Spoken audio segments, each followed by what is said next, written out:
Shooting it raw? Yes. Shooting it raw.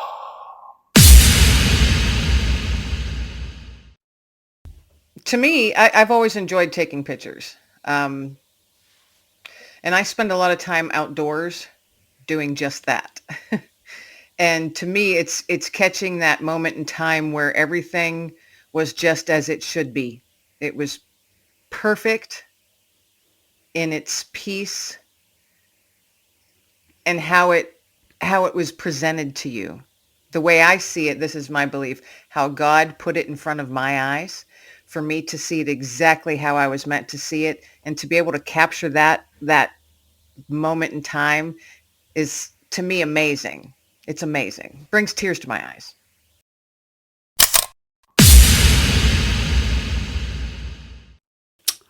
Kim Lengling. Yes, nice to see you again. Good to see you again too. Welcome back. The last time we recorded was something like, it wasn't that long ago. It was like 4 or 5 months ago, I think. Is that possible? Oh, really? I thought it was maybe longer. Okay, fine. It was 27 years ago. I honestly don't remember. Yeah, your radiant smile and energy shine through as before. Good to see you. Hope you've had a nice summer or year or decade. Hope you've been good. It's actually been bumpy, but I'm shit. still standing, so that's a good thing. Right. Well, on that note, I hear you. Same, but different. I got it.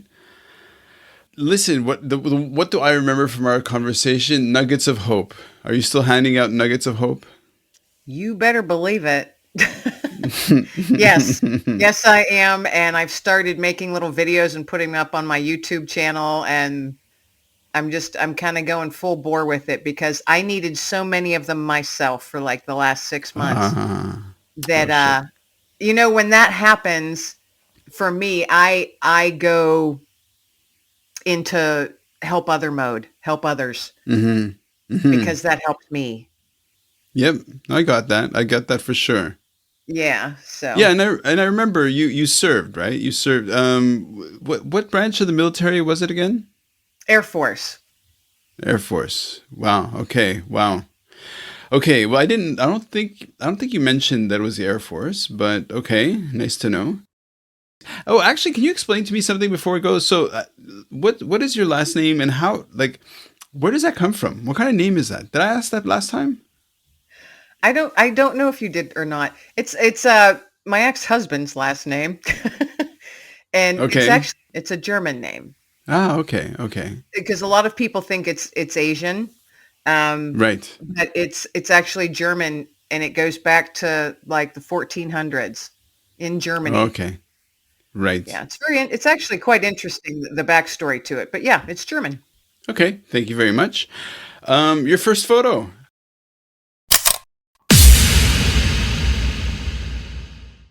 Pawprints on the couch. At least this is how they're coming up to me. So it's a photo of, basically it's the book, because you write books, on the top of could be a marble table, beautiful sort of white field. All we see are two arms, hands. One of the arms has the hint of a tattoo by the elbow. The book it says Pawprints, P, and the A is like a paw print of a dog, on the couch. Pawprints on the couch, and behind, so the sofa's facing the camera, and it's very cute because all you see are these like faces, like three dogs and one cat, sort of like, I think it's 3 dogs and 1 cat. So doing peekaboo sort of thing through peeking over the back of the couch. Yeah. Yeah. And then there's somebody's glasses. Are these your hands? No, actually, they are not. Aha! Are those your glasses? Nope. Okay, great. Is that your book? Something I staged up. Worked out pretty good, didn't it? It's great. Okay, so Pawprints on the Couch. Take it away. That is my newest book. It was just released in August, and all of the stories in there are stories of adopted animals or rescued animals. And the stories begin with a picture of the animal. So you don't see a picture of Hmm. who wrote the story or the author's picture or anything. It's the animal and their story and how they're adopted and what their lives are like. And they're all short reads, about 1,500 words each, but it's an anthology. Hmm. And it was super fun to put together. And I'm a huge advocate for animals, especially rescuing animals. So adopt, don't Hmm. shop, and all of that. And I'm a dog lover. Well, I love all animals. I love all animals, but Hmm. I've always had dogs. So to put this book together and actually get it out there, and it was number one top new release for over a month on Amazon, which was Oh, super exciting because none of my congrats. other books have done that. Well done. Yeah, and it's still in the top 100. I just checked yesterday just for the heck of it, just for giggles, and it was Hmm. in three different categories. It's like 54, 81, and 23. So we're still in the top Nice. 100 after several months. So that's really exciting to me, actually. Yes. Okay. So these are, and it's an anthology. So you asked the world, send me your stories. I assume these are written by other people. I reached out to, there's about 10 other people. I have personally three stories in there. Okay. And I wrote the introduction, and then my dog wrote an extra introduction. Hmm. And then he has his story, another dog has his story, and then there's a dream story in there. So Hmm. a chunk of that book is me. And then the others I just personally asked some folks that that Okay.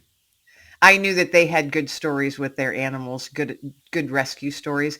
So Nice. they decided to share theirs as well. And I mean, it's such a cool journey to go on with these people.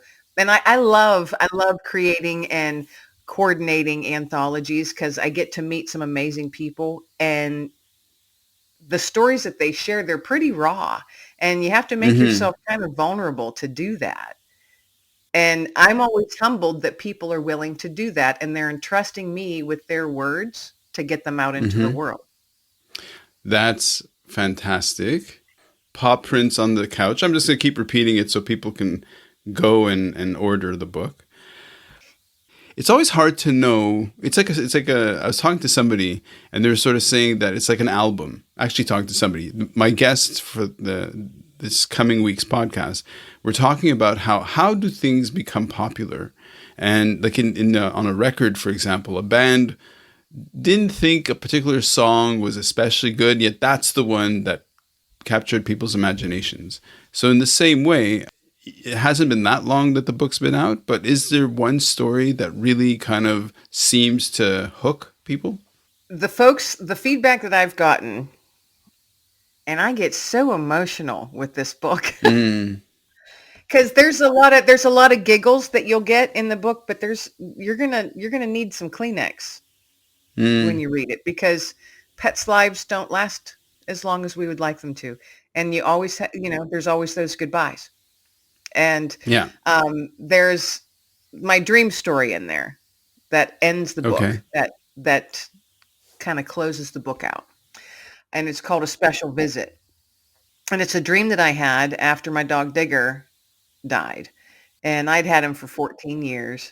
And I had this intense dream of walking on a path in the woods and him coming to me and explaining to me where he was now and who he was walking with, and that it was so incredibly neat where he was Mm-hmm. at, and that my love went with him. Oh. Well, he's with God. So he said, do you remember when we went on all those walks together? Who were you always talking to? And I said, I was talking to God. I prayed every morning out there when we went on our walks. Mm-hmm. And he goes, well, that's who I'm walking with now, Mom. He said, I told God that you're probably really sad and you probably miss me a lot. And I said, you're right. I do miss you a lot. And I am very sad. He goes, but I also told him that you were stubborn. And he goes, and God chuckled. And I went, you mean God laughed at me? And he goes, no, he laughed because of you. And she goes, Mm-hmm. and in the dream, this was so real. In the dream, My dog says to me, "Mom, do you know what happens when God laughs?" And I said, "I have no idea, sweet pea, what happens when God laughs." And he said, "It's as if all the souls are singing and all the love in Hmm. all the world is up here with us." And when I woke up, That's what you that was woke my up to. dream. And when I woke up, I was sitting on the edge of my bed crying. That's how I woke up. Wow, wow, wow. But it wasn't sad tears. It was happy tears Hmm. like, "Oh my gosh, that was the most amazing thing that just happened." And I wrote that down. And then this was years ago. This was almost 8 years ago. So when I was doing Okay. this book, I dug through my notebooks and found that dream because I'll never forget it. I remember it in great Hmm. detail. But I found that, and that's how I closed out Pawprints on the Couch with that book. And it seems to be that's the story that people resonate most with Hmm. because it soothes them. It helps their hurting hearts to know that their pet that they had to say goodbye to is on the most amazing adventure of their life and Hmm. so very well Hmm. loved and so very well cared for. And we don't have to worry because their little souls are exactly where they're meant to be. Right. I think for people who don't have haven't had that experience, it's kind of like, well, they can't connect with it. So what I say to you, dear listener, if you're the kind of person who doesn't get it and kind of listening to this and going, "What a bunch of loonies," imagine you're a virgin. Imagine you're a virgin and you've never had sex. And somebody's telling you like, "Oh, sex is amazing. It's amazing. It's the best thing in the world. So fun." And you'd be like, "Yeah, whatever." That's kind of what you're missing out on. It's like I never would have put it together like that, but that's what an shooting it raw, amazing, shooting it raw. Okay, it's what what an popped in my head. amazing analogy you put together there. No, but it's kind of like for the people who haven't experienced it's a stuff of tears. It's a stuff of that it'll both crush you and make you sore. It is the most amazing, right? And so in my Yeah. case, I didn't want to have this one particular rescue. His name was Kafka. I was like, no, we have too many dogs. I mean, blah, blah, blah, all this stuff. I was resistant. And then I never remember my dreams, but I had a dream that I too woke up crying. And I was just like, are you my dog? And, he was the kind of dog who looks at you right in the face. And I was just like, okay, you're my dog, and that changed it forever. And of course, he died. He died, and it was really traumatic and really painful. So I think people who've gone through that will definitely connect absolutely to your book for sure. Yeah, that seems to be the running theme for the feedback that I've gotten. And even the reviews, it's gotten some really heartfelt reviews. Mm-hmm. Mm-hmm. And I'm like, okay, yeah, I was supposed to do this then. Okay, I'm glad I did. Yeah. Pure nugget of hope. I love it. Yes. Yes, it is. Well, I think we have to go jump to your next photo.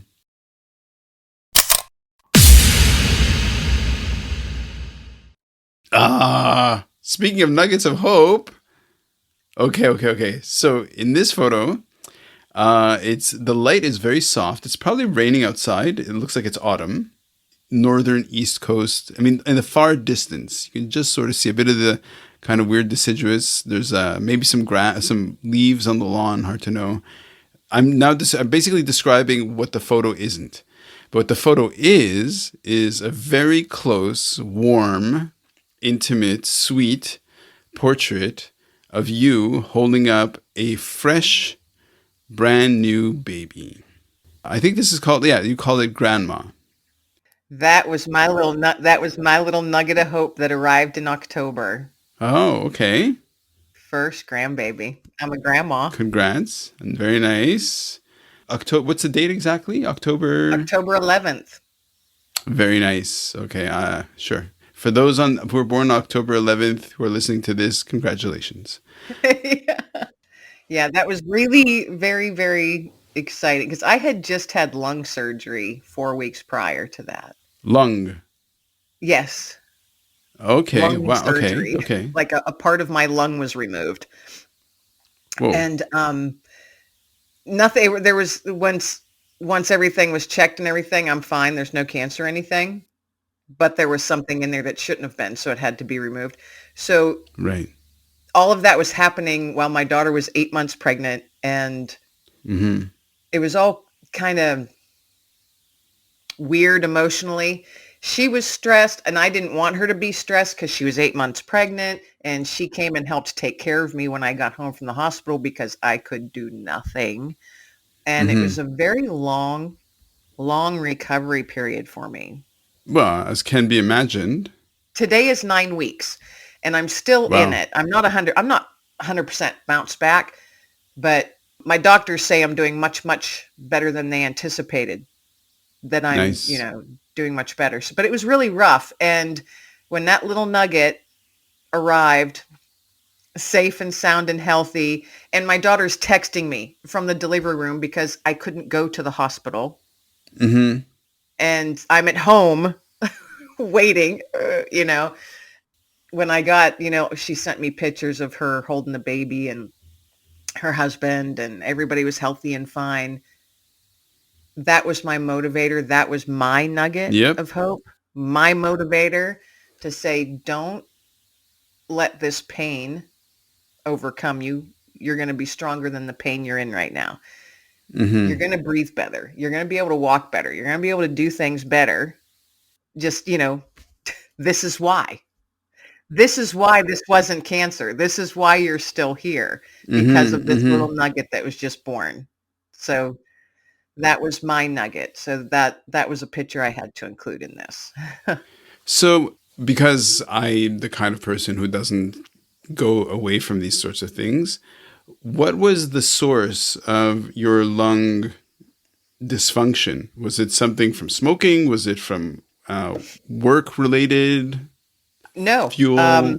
they 2 years ago, I fell helping my mother in her bathroom, and I fell and Mm-hmm. cracked my ribs. So I got a chest X-ray, and they said you have a lung nodule, and I said, Wow. what does that mean? And then when I went to a pulmonologist, the specialist, he said, so many people have lung nodules, but they never know about it because you only find them when you get a chest X-ray, like you when you fell. And he goes, but they're very, very common. They are not from smoking. They're not from any particular thing. Mainly what they see they're from is like scar tissue, Yeah. or if you had an infection, a lung infection of some sort, bronchial, Mm-hmm. at any time in your life, that could cause scar tissue in there. Right. And then that can grow and turn into a nodule. So they couldn't determine, but it did not present as cancer. So I didn't have to have anything done, just had to have CAT scans every 4 months. But Okay. then the one CAT scan, they said, Kim, it grew. We don't like to see anything grow. And I went, Right. but you said it wasn't cancer.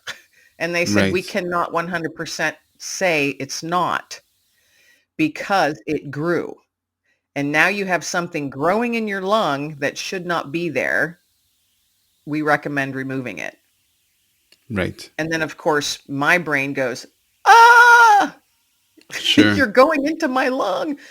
And it's called a lung resection, a wedge resection. So and I was picturing it like a slice of pizza. They go in and they take a slice out, which they did. And they did it with a robot, which was really interesting. Huh. So it makes the recovery apparent. It's not as invasive, and the recovery is apparently easier. All I know is what I went through. So Sure. Of course. Of course. it's Of not course. easy. It's not easy, and it's not for the faint of heart. Is not. That Or the fate of serious. lung. No, it's a serious surgery. Sure. But yeah, they removed it, and they have a pathologist apparently in there during surgery to do like a quick rapid check to Hmm. see what it is. And they said it was all benign. And then 2 weeks later, Mm. they sent me the actual report, with all the technical details saying it was benign. So yeah, there's no reason. I mean, they can't say for 100% sure why people have them, but a lot of people, a large percentage of the population have them. You just don't know it. So when you're like in terms of how it manifested after the operation, right? So obviously your body's like, okay, I have to cope, I have to heal, I have to deal with this. And particularly with your lungs, that's breath, right? So you're just like, so in terms of how it felt, did it mean that you could only breathe shallowly? Did it mean that you could only you're forced by the doctors to say, okay, listen, you can only take 3 stairs and no more? Like, how did it manifest in terms of your rehab? The first week, I coughed a lot, and it was painful to breathe. I was literally coughing up chunks of lung. You know how you Wow, like, wow. how when you get real sick and well, at least I don't know, maybe you don't, but me and my family, my sisters do. When you get sick and you're like coughing up and you're coughing up all that crud, and we're like, oh, I just Mm-hmm. hawked up a chunk of lung. That's Mm-hmm. jokingly what we would say. And that first week, that's what I was doing. That was hard because Yeah. coughing hurt like the dickens. Mm-hmm. It hurt to cough because remember, they removed a chunk of my lung, but it was a robot who did it. So I also had 6 incisions. Okay. So there's all those muscles and Right, everything. right, right. So my whole left side of my torso hurt, and then Sure. internally hurt. It didn't really. That first week was tough. It was. No, for sure. Obviously. But every day after that, every day was a little bit better. And it wasn't hard to breathe. I just found myself being so careful Right. doing anything because my whole side of my torso, I had stitches and different Sure. incisions. So yeah, it wasn't, and I wasn't allowed to lift anything. I wasn't, and I listened to what my body told me. Did I do stairs? Mm. No. Every day I tried to walk like 5 steps more Mm-hmm. because I got breathless very easy. Right. But in the photo, for example, you're holding this newborn. She looks like maybe she's a week old. Yeah, she is very, yeah. I think she was 9, 10 days there. Yeah. Okay. Okay. In a way, what I want to do is I want to pull back a little bit and say, okay, how is this inspiring for the listener who has, so for example, somebody who doesn't have a dog, who sees your book, what do I say? I say, well, it's like, if you never experienced it before, this is the kind of the window to experience that can hopefully inspire you. So in terms of this photo, what is the window of experience that we can inspire a listener in terms of either how you punch through the dark days if you had them, because obviously going through a difficult surgery is when you're by yourself in your own thoughts, you're going to go to some dark places. So what can we tell somebody who's listening to kind of inspire them to go like, oh, okay, it's within you to kind of have that resilience. You can't let, and I call it the D-man, the devil who Okay. perched on my shoulder. My thoughts prior to surgery went so dark, and which is not healthy. But normal. Yeah, normal, yes. But I live with PTSD, so it was a little heightened. Mm-hmm. Mm-hmm. And I knew the signs that, okay, danger, danger, Yeah. Yeah. mayday, mayday. But my ray of light, my little spark, my nugget of hope was reminding myself, you've got a beautiful daughter who is just weeks away from giving birth to your first and more than likely only grandchild, just Mm-hmm. due to circumstances my daughter has. Sure. Um, so it's a miracle. that it's happening because Yep. she's an older mom. So, Hmm. it's a miracle. And why am I forgetting that and letting myself sink into darkness? So for me, I have to find that spark. I've got to find that little nugget of hope, that little spark of light Hmm. to keep me going. I cannot let myself sink so far down into that barrel. Um, Hmm. a visual picture for you, because this is how my brain works. Sure. You're in the bottom of that barrel, all that gunky, oily, slimy crud, and you're down at the bottom of the barrel, and you're just hanging on by your fingertips to the lip of the barrel. And you're Hmm. scrabbling with your feet, but all that slime and stuff is so slippery, you can't get a good hold with your feet to pull yourself up out and over that barrel. And so you keep looking down at your feet. Well, looking down's not doing you any good because it's dark down there. And Hmm. if you're only hanging on by your fingertips, you're still hanging on by your fingertips. Instead of looking down at your feet, look up because that's where the light is. Okay. And that's what I had to do. And that's what I Nice. did. And so my focus was, there's a baby coming and you're going to be a grandma and you're going to be one hell of a grandma. So Nice. get through this surgery, push through the recovery, do whatever you have to do to get better and get healthy, because you're going to be one of those cool grandmas that this grandchild's going to be like, you have to meet my grandma because she's so cool. Sure. Nice. you know? Nice. Respect. Absolutely. Well, you see, like I can only respond to within our conversation, and you are radiating the same light that's got I mean, it's got an edge to it that maybe wasn't there when we spoke the last time, but the light is still there, and I really appreciate it. Let's move on to the next photo. Okie doke.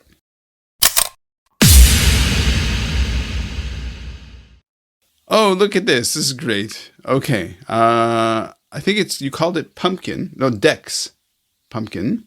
So it's a photo shot in like beautiful autumn day sunshine.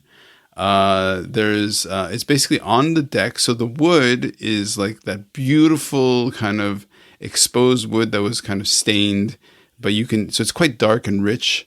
And the colors of the photos are really nice. And the deck is attached to a house with aluminum siding that is roughly the same kind of brownish tone. There are a lot of beautiful browns. Like the colors are great. Your dog is in the background sleeping, half in sunlight, half in shade from a chair. And then what makes the photograph is in the foreground, there's this plastic tub or pot. And on it there's one large pumpkin, and then two smaller sort of decorative pumpkins. And on the ground are two pumpkins again. So let me guess. This is a celebration to Halloween. Actually, I love fall. It's my favorite season. Yeah. And I was coming up the stairs, my deck stairs, and I just happened to, and it was a really gorgeous, really strangely warm day that day. I think we were in Mm-hmm. the 70s, which is not common for Mm-hmm. October here. And Sure. I had been outside pushing myself to walk a few more steps around the yard. Okay. Okay. And I came back and I was pulling myself up the steps because I was pooped out. Yep. And Yep. I saw Dexter sleeping, and it was just at that angle. I was just at this perfect angle, and I went, "Oh my goodness, this is the most peaceful scene. The Mm-hmm. most peaceful scene." And so I just snapped a picture of it. That's Yeah. Yeah. that's literally all it was to me. It was so peaceful, and oh, look how peaceful this is. So, Yeah. yeah. Just inspired by the moment, by the perfection of that moment. And Yes, um yes, one of those moments that was just perfect and exactly the way it was meant to be. Yes. now okay, so if I'm going to ask you a question that may not, I mean, I'm just going to ask it and then you make sense of it. So what do you understand by, like, how do you explain what it is to have a poetic moment? Good question. When I feel something in my soul. Okay. When something just touches my soul, or brings tears to my eyes, and you just take in a deep breath and go, "Oh my gosh, that's beautiful." Hmm. It's and when I'm outside, that happens a lot, and I get very Sure. emotional with it. Um, it happened this morning. We got dumped on with snow, Hmm. absolutely dumped on. So every branch, every single thing outside had snow on it. So Nice. everything was blanketed in snow. It was when you stand out, and you know how those winter mornings where it's not light and it's not going to get light because the sky's pretty dark, it's dumping snow, but all the light is coming from the ground from the brightness of the snow. And everything is kind of like a blue gray. Yeah. You know, you're in this blue gray light and it's so quiet. Yep. And it's a silence that you can, for me, I can feel it. And when I can Hmm. feel something like that, I'm like, oh my gosh, thank you. Thank you for this. Nice. Thank you for my eyes being able to see this amazing thing. And then everything comes into focus. The way the cold air feels as it goes across your cheeks. You know, you can just Right. feel your cheeks getting red because the air is so cold. And watching the snowflakes come down, and each of them are so perfect. Each Hmm. individual Hmm. snowflake is so perfectly made, and there's hundreds and hundreds of millions of them coming down around you in their perfection. Yep. How amazing is that? I am so drawn in and so excited and inspired and happy by this thing about you of how you're made and whatever that so easily brings up this moment of being outside just today with the snow and looking and just noticing all of these different things, being really sensitive to all of these things in the same way contrasted to this photo of you standing half up the deck, slightly winded, but seeing Dexter sleeping on the deck, having the bright orange of the pumpkins, the blacks, the colors, and then just also being caught in the moment. So, and this is something that I remember. How I didn't listen to our podcast, but this is just saying what I remember in terms of the nuggets of hope, where you're walking around, or you suddenly notice another human being standing there and you have no idea who they are, and there's just something within you kind of wells up, an emotional response, that you go up to this stranger and you say, listen, I don't know who you are, but this is just for you, a little, nugget of hope. And it's interesting, it's fascinating that however you are made is a kind of person who responds to the world with such emotion and feeling. And that's where the question of like, what is a poetic moment? Because it's kind of like you're this soul who's going through, soul, spirit, human, observer, whatever, going through the world, just kind of observing and receiving. It's unique. I think there are many people like you, like me, who kind of responds like this. But yeah, it's just beautiful. Empathy, empathetic. Okay. I'm ridiculously empathetic. Right. Right. um, and and that feeling, feeling so much Mm-hmm. can be heavy Sure. sometimes. Can Yeah. be really heavy. And I don't know. I've been so emotional today. I've been so emotional today. Um, it can be really heavy, but and I think that that's like the picture that you have in front of you with Dexter on the deck. One of the things that caught my attention first off because it was just such a peaceful scene, but also the light and the shadow, Yeah. the dark and the light are coexisting together to make a pretty picture. Yeah. It's very high contrast. Yeah, yes, it is. And that was another thing that caught my eye was the darkness and the light they're working together perfectly. Why can't that Hmm. always be? No, I hear you. So I see more in things than most people do. Sure. At least I feel like I do. I feel like I see more. I notice more than what people, cause, and I do that. I'll say, oh, didn't you? And they'll be like, how did you even notice that? And I'm like, well, because I watch. I Sure. My Sure. eyes are open. Hmm. You know, there's so much I think that we as humans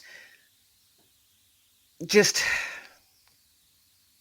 you're not ignoring it, but you're not paying attention to it either. You'll notice it out of the, it's like you're looking at the world in your peripheral vision Right. Right. because it's too hard and it hurts too much to look at it straight on sometimes. Right. Okay. Okay. Um, yeah, Yeah. Well, I have to say, like, just because let's just say and this is it's just a thought, but let's just say that from the moment that you're born, from the moment that your granddaughter was born, up to like tack on 70 or 80 years, that whole lifespan is just sort of receiving input and data, like when you, from being a baby to now, to even because you're the kind of highly sensitive person who notices so much, that is, even your PTSD is in fact a reflection of that, right? Of because you absorb so much that in a sense your body kind of shuts down or is just overwhelmed, and then the echoes of it is what you're still responding to over time. the echoes of it. Ooh, I like how you worded that. The echoes. Perfect. Run with it. There's no question. Now it's your turn to run with it.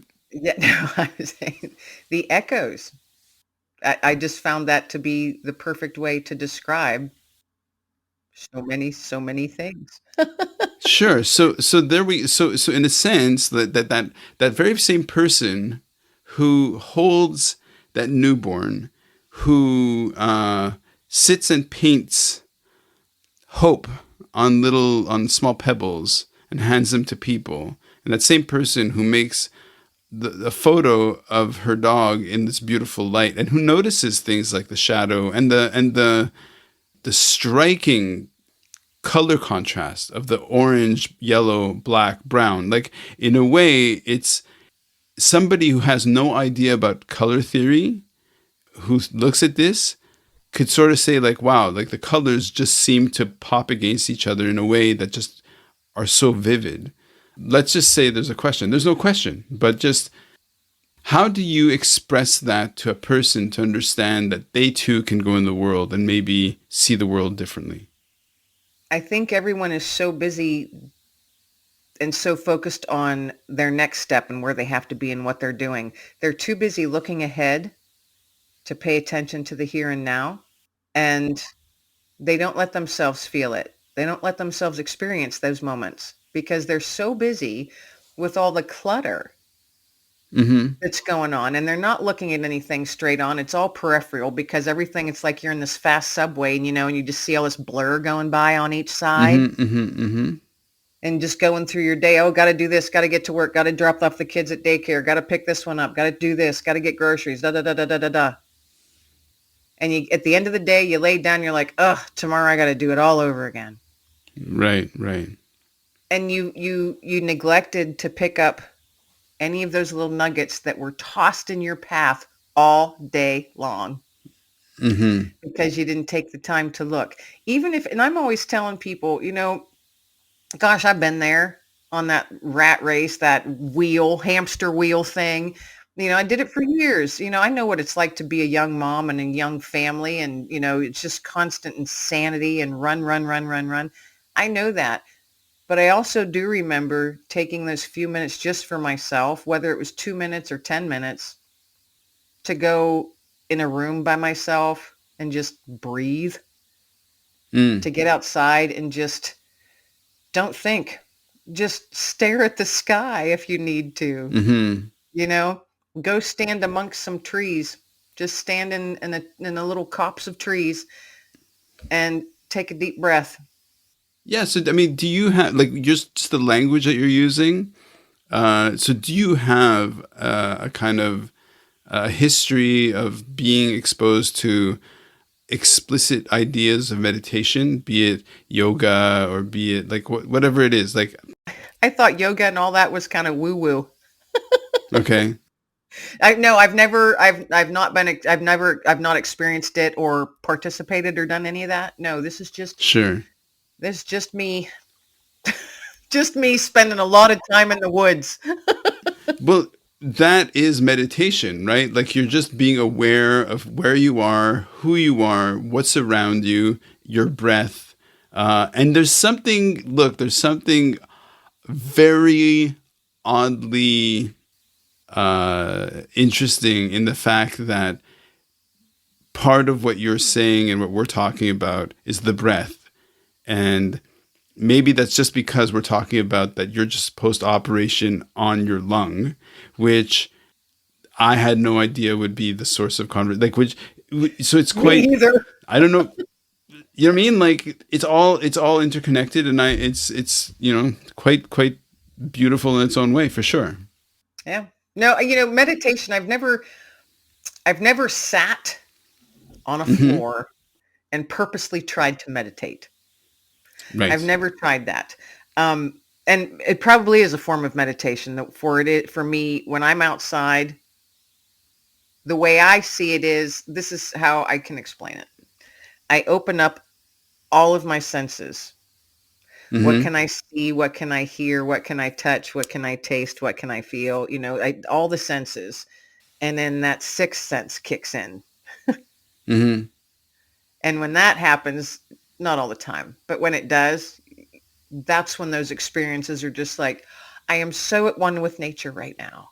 I am so Nice. at Yeah. one with everything, and a peace that just blankets me is overwhelming.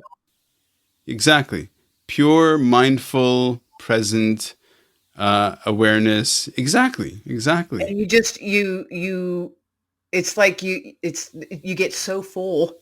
You just get Hmm. you just get so Aw. full, and you just want to Hmm. just be like, "Oh my gosh, that was great!" You know. And I just sometimes I sometimes I'll be out in the middle of the field or out in the woods going, thank you so Nice. much," just yelling it out because you need those moments to recharge those batteries that Yeah. wear out so easy some days. Yeah. Okay.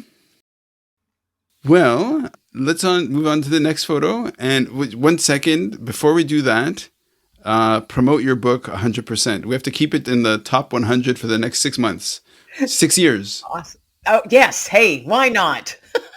Paw prints on the couch.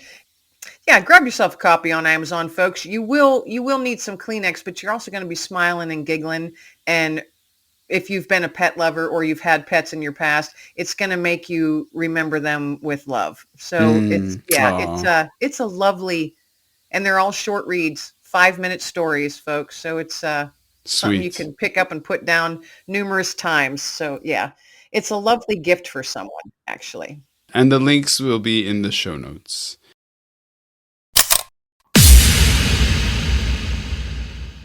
I don't remember the other one I said. I love it. This is great. Dexter Otis on the couch. Okay, so it's a photo of two dogs, um, a little bit graying in the jowls. So they're not the youngest pups. They're looking at the photographer. They're looking at if it's you. So they're on a brown sofa, paws on a kind of a lighter tan pillow. They're sitting together. That tells me that it's probably winter because whenever dogs sit close together, it's usually because it's kind of chill and they're just like, oh, I'll mooch a little bit of extra body heat. One dog's eyes are open and just looking at you, the photographer, and one dog's eyes are kind of half open, like, He's got dude, the side I'm eye. napping. He's Yeah, doing the side eye. exactly. Yeah. Okay, so let's dive into this photo. Well, it's two dogs on a couch which I thought was appropriate for the other pictures that I Mm-hmm. sent. One, the black lab is Otis. That's my daughter's dog. Okay. And the other dog is Dexter. That's my dog. Mm-hmm. Otis was trying to take Dexter's spot on the couch. And I Nice. said to both of them, boys, settle down. There's room enough for both of you. And Otis looked at me like, I know, duh. And then Dexter's like, get him out of here. But I thought So that was perfect because their paws were on the couch. nice. But yeah, they're just, I watch Otis when my daughter, if she has to go somewhere for work or something for a day or two, I'll take care of Otis. So that was at the beginning of the summer that I Mm-hmm. had Otis with me for a few days. And it's Mm-hmm. always crazy because it's fun because you got two big dogs. They're both male. They're both used to having all of the attention. Right. So when you have them both, it's like having two little kids and they're constantly nitpicking at Mm-hmm. each Mm-hmm. other and trying to get my attention. Well, then that means I have two 100-pound dogs constantly trying to get on my lap. Ah, okay, okay. They're big babies is what they are. So if I may, like, what I'm going to do is I'm going to tie it to my life. So I worked for 15 plus years with one of the co-founders of DHL, right? So DHL is massive multinational, arguably a designer of global trade. And the work I did with the co-founders is Po Chung. What I did with Po was we really looked at leadership. And what is leadership? What is service? What is, how do we teach people of the differences between leadership and management and all this thing? And in my house, I have 5 dogs and 4 cats and a kid. And so in a way, one of the books that I wanted to put together is this idea of what you can learn about leadership by looking at your relationship to your pets and your dogs and whatever. So, Yeah. because in a way, like, with all of that being said, here's the question to you. Okay. You had a very formative training within the Air Force that was highly regimented and rule bound and well thought out. Probably not to say that it was perfect, but then in your house, when you're managing one or two, or let's say 5 dogs, however many, what parallels can you make from your own experience between life in the military, life with dogs, and life as a civilian? So there's a question for you. I was going to say that is one heck of a question. um, I have noticed that since I was in the military, I view life differently now. Hmm. I view the world differently now. I view people differently now. And I do things differently now. Not as regimented, but there's still a regiment to it. I like Sure. things where they're supposed to be, and I Hmm. like things to work how they're supposed to work. I like to feel that I'm in control. Okay. Right. Um, Obviously, most of the time we're not, but Right. life will happen and show you that. If you don't Yep. believe it, life will happen and show you you are not in control. But I have seen, and I notice that in myself. And sometimes I have to like pull myself back and say, Kim, settle down, Mm. you know. Mm. But I like certain things. I like things to work the way they're supposed to work. So when it's me and Dexter, we have a routine. Yep. And there's certain times where Dexter lets me know, hey, it's time to do this, Mom. Hey, it's time to do Sure. this. And we work well. We're in sync with each other. You bring more into that changes that whole dynamic.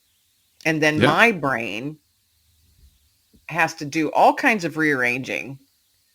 Hmm. especially you bring in another dog who is the alpha dog in his own house. So then he comes into mine. I'm like, no, no, no, sweet pea. I'm the alpha, Hmm. you Hmm. know? Hmm. So I don't know. I don't know if I'm answering your question or if I'm just babbling. Well, I'm just babbling, so you feel free.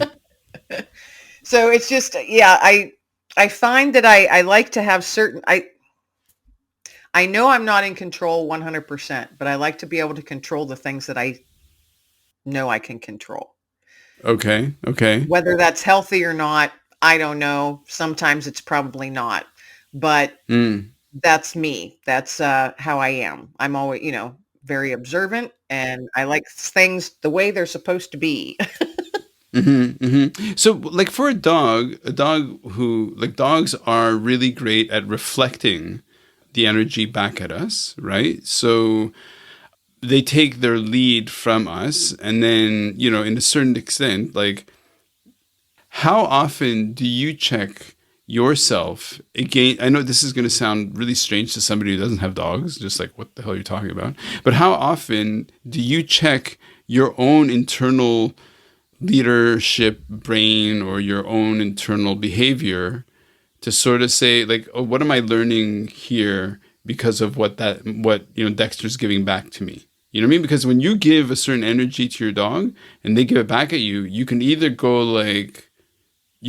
of look at it blindly, or as somebody who's very perceptive or sensitive, like how much of who you are is actually learning from Dexter. Like leadership is co-created. Yep. So yeah. Yeah, no, I get what I think I get where you're saying or where you're going with that. Thank you. Um, I think I do. Yes, Dexter and I do play off of each other, and I have found that because it's just him and me. So, Right. and I work from home, so we're around each other all the time, and we're very in tune with each other. There are times if I'm having a poop day Hmm. that I do have to check myself because I'll find myself talking harsher or with a harsh tone, not meaning to, and Dexter will react to that, and I'll be like, "Oh, Kim, what are you doing?" Hmm. And it's the same when I would have like my daughter's dog. So I've got two big dogs, and they're rambunctious. They will play for 20 minutes Sure. solid. It sounds like two horses running through the house, and it's driving me crazy. And I'll be like, "You boys better settle down." And I'll find myself yelling, you know. And within 20 minutes, they're both passed out on the living room floor taking a power nap. But I know in 10 minutes, they're going to wake up and be at it again because that's just how they are. Sure. It's hilarious to watch, but very tiring for me mentally. And if I find myself wanting to yell, I check myself, like you had mentioned, I check myself and I will make myself talk very, very softly. Hmm. So, and I've found that this works. And I told my daughter this and she doesn't believe me at all because she Hmm. says, no, Otis would never listen to that. He's a pain in the blah, blah. And I'm like, Hmm. no, it works. So the dogs will be going nutso. They'll be, jumping and roughhousing and barking and, play biting each other. And two big Yeah. dogs, if anybody's ever witnessed that, it's loud, it's noisy, especially when you're in the house. They're knocking stuff down with their tails because they're both big dogs and Sure. they're not paying attention to me. So I started snapping my fingers because Okay. Dexter is trained with snaps. So he knows Right. when he hears that, oh, mom wants my attention. So he stops and then Otis stops. Then I just snap and they literally would both stop and look at me. And I started talking really soft like this. And I said, boys, you're getting a little loud Hmm. and we got to settle this down. We have to settle down or we're going to Hmm. have to go in separate rooms. And I sit there and give them a lecture in a Yeah. very soft, almost whispering tone. And they both sat there with their little heads tilting from side to side, looking at me like, wow. They're like they're listening to me. And they calmed and they settled and they were no longer being crazy doofuses. Yeah. They were like to the point where, they're like, oh my, they're almost to the point of being out of control. And I'm going, someone's going Right. to get hurt, something's going to get broken, and you're both pissing me off. So, you know, but I whispered Mm-hmm. and they listened. So, to me, that was a check. And then I found, wow, that works. Holy cow. So I use that all the time now and it Yeah. works. It's amazing. Yeah. It'll be something that you will use in 3 or 4 more years when your toddler is like sticking things in the electrical socket. Right. Yeah. Yeah, it makes perfect sense. I totally hear you. Okay, Kim, so are you working on a new book? A new anthology? I've There might be another one coming called Nice. Paw Prints on the Kitchen Floor. Okay, okay. I like it. I'm on that theme. That's something I am slowly putting together for next year, but I do have a book that I'm hoping to get out by June or July of 2024, which is literally just simply called Nuggets of Hope. And it's going to be Nice. sharing my experiences of Mm-hmm. handing out those nuggets of hope. Yes, nice. Yes. And then in between those stories are little snippets of why you should be kind, why Mm-hmm. kindness matters. I wonder if, so for example, from the view of human interrelations, service and network leadership that I coach and train and stuff, is this idea that a huge part of how we find meaning and feel fulfilled is by giving back, right? So, for example, writing this book as an anthology by welcoming other people's stories is a way of giving to them, a platform. So, I wonder if just as you're writing this book of nuggets of hope, which I totally adore, uh, could once it's out there in the world and people have experienced it, could an anthology of saying, okay, now world, you give back to me how this manifested as a nugget of hope for you, right? Because I think that would validate and inspire you as a community of nutters of hope. That's it. That's what I called you. I called you a nut of hope. Another of hope. What did someone else, they said, I'm not a hope tosser. I peddle hope. I'm a Nice. peddler of hope. And I was like, oh, I kind of like that. Put those words kind of, it's kind of fun putting those together. A peddler of hope. For sure. I love it. Yeah. Kim, it's been great. I love sharing your energy. I love your book. Pawprints on the couch. Buy it. Get it. Buy the Yeah, book. buy it. Amazing. I love it. I love it. And yeah, I hope your lung feels better. Every day getting better. Every day getting better. So I am very thankful. Nice. Gratitude is good. And be thankful for your granddaughter and for your daughter and for Dexter and for everything. Absolutely right, because they're all nuggets. There's nuggets of hope everywhere. Okay, well, have a really great night. Thank you. You too. Shooting it raw? Yes. Shooting it raw.